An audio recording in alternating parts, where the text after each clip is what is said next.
네, 박근혜 대통령은 캐나다, 미국 순방 이후 첫 국무회의를 열고 우리 국회 상황이 국익과 외교의 신뢰를 떨어뜨리고 있다고 비판했습니다. 또 북한 인권법 처리 등 북한 인권 문제를 개선하기 위해서 적극적으로 나서야 한다고 강조했습니다. 네, 취재기자 연결합니다. 네, 박기영 기자. 네, 청와대 춘추관입니다. 예, 박 대통령이 공전을 거듭하는 국회 상황에 대해서 우려를 나타냈군요.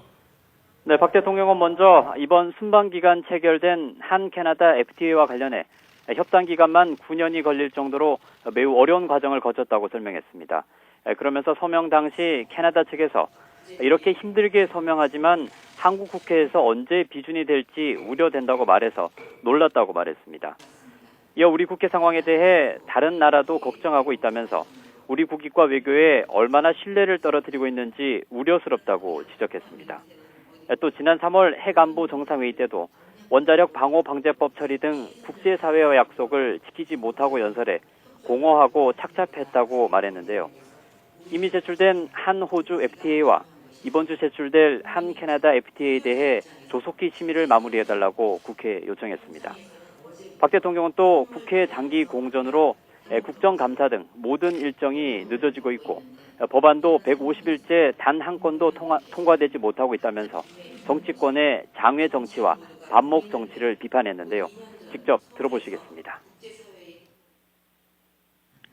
정치도 국회도 모두 국민을 위해 있는 것이고 정치인 모두가 국민을 위해 모든 것을 걸겠다는 약속을 한 것을 국민들은 잊지 않고 있을 것입니다.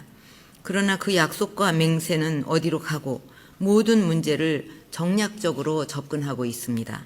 새 정부가 들어서고 거의 2년 동안을 정치권의 장외 정치와 반목 정치로 어려움을 겪고 있는데 이런 상황일수록 국무위원들께서는 각자의 위치에서 소신과 철학을 가지고 각 부처를 운영해 주시기 바랍니다.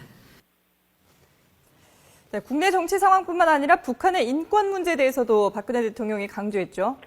네, 박 대통령은 북핵과 북한 인권 문제는 평화롭고 행복한 한반도를 만들기 위한 우리 대북 정책의 핵심 어젠다라고 말했습니다. 특히 북한 주민의 삶이 나아지고 바뀌도록 하는 건 통일의 주요 목표일 뿐 아니라 평화 통일의 기반을 구축하기 위해서도 매우 중요한 문제라고 강조했는데요.